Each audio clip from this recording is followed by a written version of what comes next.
You live in such a nice house, huh? Just so you know, your room is gone.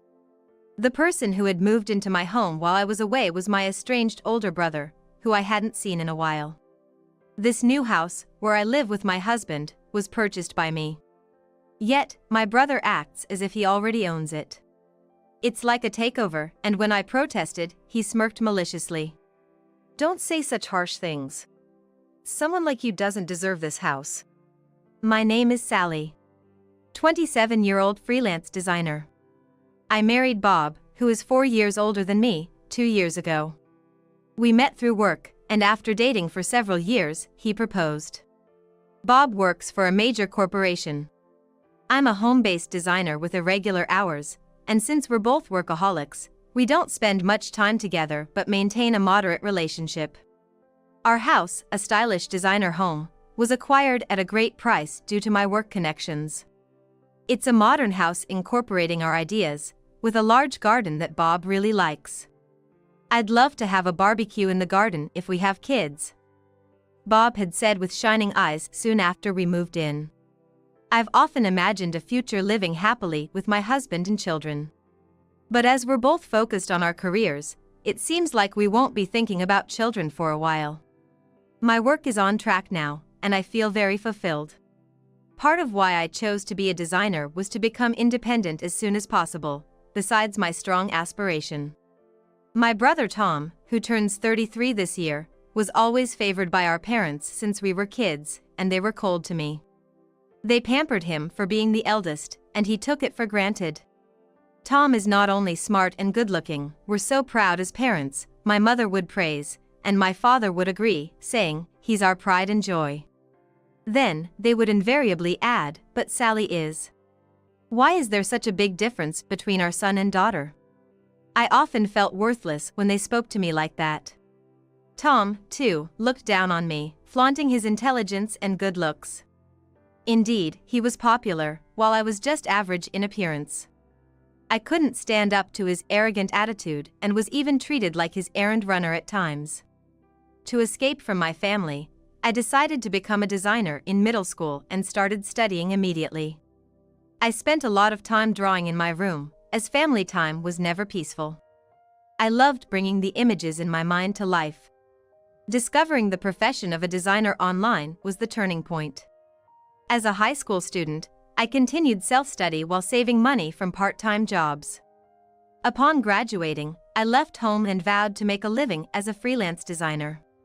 Starting as an unknown designer was tough, but I kept accepting work and gaining experience. Gradually, as clients referred me to others, I felt my efforts paying off.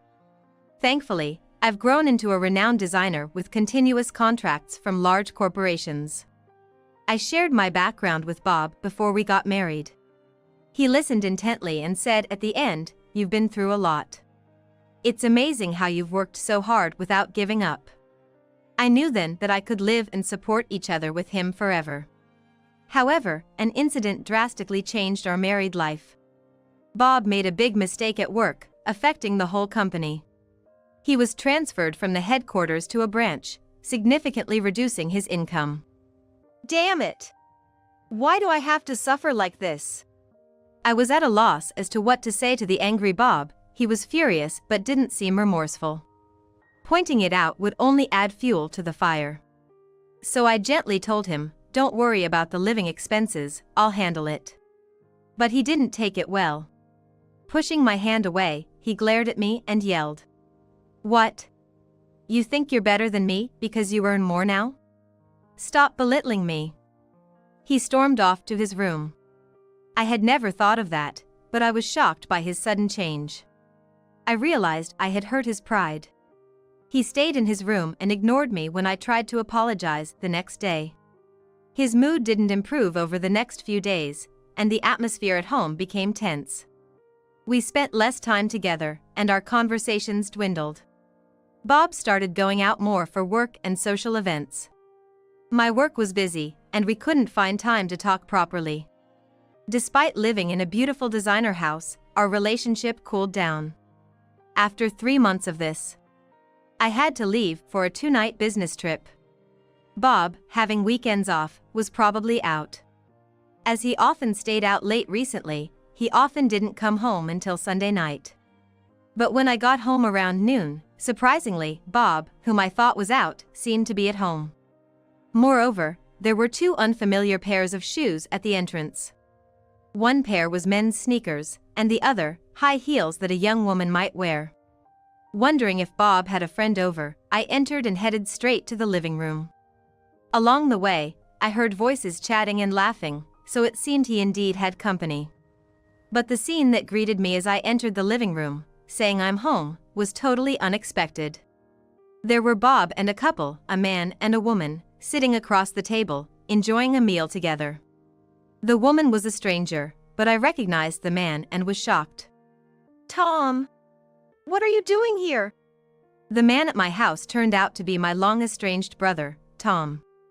Ever since I left our family home, I had avoided any direct contact with my family. Even when my marriage to Bob was decided, I only sent a letter home and didn't have a ceremony. So I had no idea what Tom was doing now, and the fact that Bob knew him was completely unexpected. As I stood there bewildered, Bob, Tom, and the mysterious woman all looked at me with smirks. Tom was the first to speak. Bob invited me here. You live in such a nice house, huh? I couldn't believe my ears. What do you mean? I never knew you and Bob knew each other. As I stood confused, Bob began to explain with a sigh. I met Tom through work. He's an executive at a client's company. And this woman here is Michelle, Tom's fiancée, the daughter of the president of that company. After explaining his connection to Tom, Bob introduced the woman sitting next to Tom. Michelle looked about my age, but wore flashy makeup and had the same condescending smile. Then Bob continued, actually, Tom and Michelle are looking for a house to live in together. I wanted them to see our designer house, so I invited them over. About a week ago, Bob had met Tom at a client's company and discussed this. They took the opportunity of my absence to visit our designer house. What started as a mere visit turned into Michelle insisting, Tom, this house is so lovely. I want to live here, as they toured the interior. Apparently, Michelle, being a pampered daughter of a wealthy family, always got what she wanted using her parents' money. Tom, taking up her suggestion, approached Bob about handing over our home to them. I was dumbfounded by this explanation and exclaimed, That's outrageous! You can't just decide this without me. This house is... You should be happy that Michelle likes the house so much. Besides, my future career depends on this negotiation. Interrupting my words, Bob rolled his eyes as if he was beside himself. It turned out Tom had arranged to poach Bob for his company as a condition for handing over our designer house. I confronted Bob. Didn't you love this house too? How could you agree to their terms? Of course I did. If a better offer is waiting, I can give up this house. You always did whatever Tom said, right? So you won't object? Bob replied with an air of inevitability, then snorted. Moreover, Tom and his entourage had already brought in their bare necessities and had been staying here since yesterday. It was outrageous how far things had progressed without my knowledge. Even if he's my brother, I won't allow such an act of taking over our house. Leave right now. Don't say such harsh things. I got Bob's permission. Besides, Sally, who are you to talk to me like that? You never stood up to me before, so just follow my lead this time too. Tom's domineering attitude hadn't changed at all. He continued, Michelle is using your room upstairs, so you don't have one anymore. This nice house is too good for someone like you, so I'll take it. Bob joined in with his laughter. You can sleep in the garden. After his heartless remark, Michelle also began to laugh mockingly at me. Controlling my anger, I finally asked Bob the question that had been bothering me. How long have you known Tom? Did you know all along that I'm his sister? Despite Bob starting to negotiate giving away our house to Tom, I believed he must have had some attachment to it. We had even talked about having children when we first moved in. I didn't want to believe he was easily swayed by Tom's words. But Bob, shrugging his shoulders in disdain, dropped a bombshell. I've known Tom since before I married you.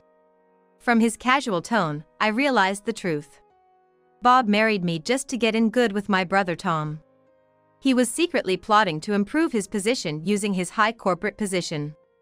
Realizing that he only used me, I felt like my world was crashing down. When I heard about your past before our marriage, I could barely keep from laughing. It's only natural you'd be compared to the outstanding Tom, Bob said, cruelly affirming the treatment I'd received from my parents and brother. His previously caring demeanor was all a lie. Watching Bob, now freely expressing whatever he wanted under Tom's influence, I knew I couldn't continue this marriage. Okay, I get it. I won't interfere with you guys anymore, do as you please, I said calmly and quickly headed to my office, disgusted with all three of them. Their cheers and laughter followed me from behind. I opened my laptop, trying to focus on the work project from a recent contract to calm myself. Soon, I heard commotion outside my room. Thinking Bob and Tom were up to something, I went to confront them, but the door wouldn't open. It seemed blocked from the outside. It seemed like something heavy was blocking my path from the outside, but my head remained calm. I sighed deeply, realizing the extent of their harassment. They probably expected me to beg to be let out for the bathroom. But I remained calm and pulled out a small key from my desk drawer. My ground floor office had a back door for emergencies. Since I was the only one with the key, I could leave even if the main door was blocked. I collected my laptop and some essentials, and slipped out unnoticed. I walked to a nearby supermarket, then took a taxi to a nearby hotel. Finding a vacancy, I decided to make the hotel my base for a few days and began preparing for my next steps. Tom and his group were clueless about the irreversible situation they were creating in my house. Unforgiving of their actions, I was determined and made a crucial phone call. Over the next few days, I intermittently checked my home's security cameras via my smartphone. It seemed Bob and Tom were away at work during weekdays, and Michelle often left the house too. Seizing the opportunity, I returned home once when they were all out, moving the rest of my belongings to a storage unit. As Tom said, Michelle was using my room, and many of my personal items had been discarded. Thankfully, everything I needed was in my office. After that, I moved from the hotel to a short-stay apartment. Since escaping, I've been ignoring numerous calls and emails from Bob and Tom. I wanted to block them but decided to wait a little longer. About a month later, as I was finalizing various arrangements, I received a call from Bob. He sounded panicked on speakerphone, with Tom's anxious voice in the background. Hey Sally. What have you done? Why would you sell the house without telling us? Bob and Tom were clearly frantic, and I could hear Michelle screaming in the background. They were probably in chaos back at the house. I told them calmly. It's not Tom's house to begin with. Plus, I'm the legal owner. I simply decided to sell it and contacted a real estate agent. Don't joke with us. We knew you were the owner, that's why we kept calling you, but you ignored everything. Tom's desperate yell came through. Apparently, when I agreed to hand over the house to Bob, he mistakenly thought that the house became his own, but they must have realized the house was still in my name after I left. It was a house I proudly designed and built myself. Sad as it was to let it go, my resolve didn't waver. I'd arranged for its sale right after leaving, and the valuation was scheduled for today. Change your mind now. Instead of selling it, Tom and Michelle can live there. Tom pleaded desperately. But I firmly replied, that's impossible. Why not? Haven't you guys checked the mailbox for any mail? I asked, sensing confusion on the other end of the phone. During the time I lived with Bob, checking the mail was my task since I worked from home. Bob wasn't in the habit of looking at the mailbox, and neither Tom nor Michelle probably cared about it. I hadn't been back for a while, so I imagined the mailbox must be full. What's this about? Suddenly, Michelle's angry voice cut through. From her reaction, I gathered she had gone to check the mailbox. There should have been an envelope in the mailbox addressed to Tom and Bob. I heard them both gasp as they saw what was inside the envelope. I had hired a private investigator to look into Bob's affairs when I left the house. Bob always said he was going out for work or drinks on his days off, but it was too frequent, raising my suspicions. The investigation revealed his infidelity. They also found that Tom was secretly involved with a woman other than Michelle. The envelope I sent to the house contained photos of both Bob and Tom cozying up with young women, entering hotels. I had seen them before sending them. Michelle must be furious seeing those photos. I can't believe you cheated on me with another woman. I'll tell my dad and get you fired. Wait, Michelle, this is...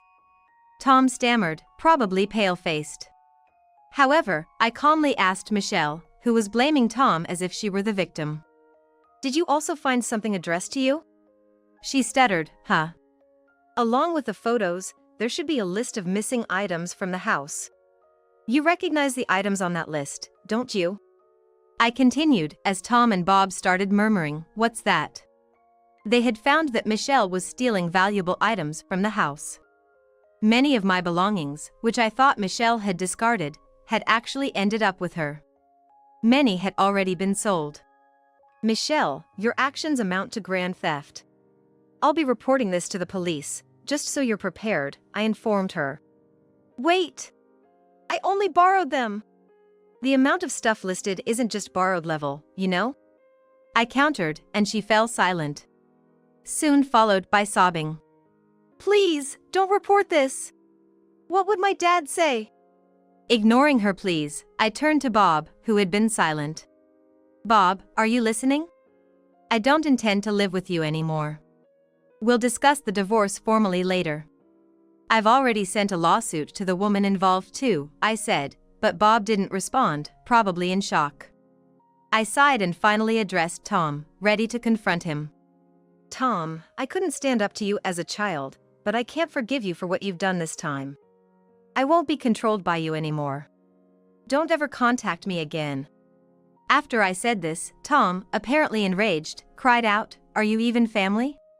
I couldn't hold back my anger anymore. Don't joke. Don't rely on the word family just now. You never treated me as family. Despite my rebuttal, Tom continued to rant. Unable to bear it any longer, I ended the call unilaterally. Later, I met Bob to discuss our divorce. We chose a cafe we used to frequent during our relationship. Seeing Bob there didn't bring back any happy memories, and I quickly presented him with the divorce papers. It was already signed by me, needing only his signature. However, he never consents to the divorce. Think it over, will you? I lost the chance to get a position at Tom's company because of this mess, and I'm struggling at my current job. If we divorce now, my situation will worsen. I was appalled at his self-preservation. I decided to confront him with a fact. I heard you lied to your affair partner about being single. What? How did you know that? I heard it from her. She was shocked to learn you were married. Since she was also deceived, I've withdrawn the lawsuit against her. I took a sip of my coffee and continued while Bob bit his lip in frustration. Moreover, she's pregnant, Bob. You knew, right? She's upset because you suddenly cut off contact. When I mentioned this, Bob slammed the table. That kid isn't mine. I won't acknowledge it. The other customers turned to look at us. The pregnancy and paternity were between Bob and his affair partner, and I was determined to divorce him. So, I steered the conversation back to our divorce. If you don't agree to divorce now, we'll have to take it to court. At the mention of a lawsuit, Bob's face went pale. Wait, if it goes to court, I'll be fired for sure. When he pleaded, I urged him to sign the divorce papers right there. Reluctantly, Bob finally consented to the divorce. I received a small alimony later. After the divorce, I had another chance to talk to Bob's affair partner. She was certain Bob was the father of her unborn child, as she had no other partners. They were still out of touch, and she was planning to raise the child as a single mother and demand child support from Bob.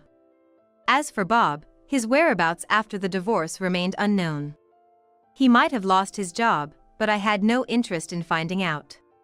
Tom, whose engagement was broken off because of the incident, lost his position at his company and was demoted.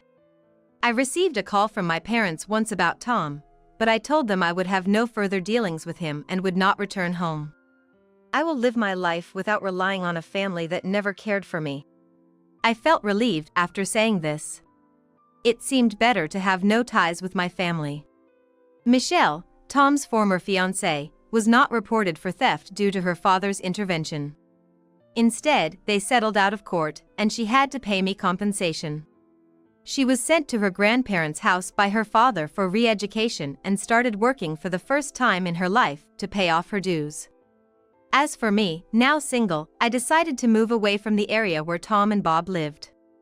I decided to move away from the land where Bob and Tom lived. I went abroad to further my skills as a designer. I'm currently studying design and living with a man I met there. Our days together are happier than when I was in the States, and we're considering marriage.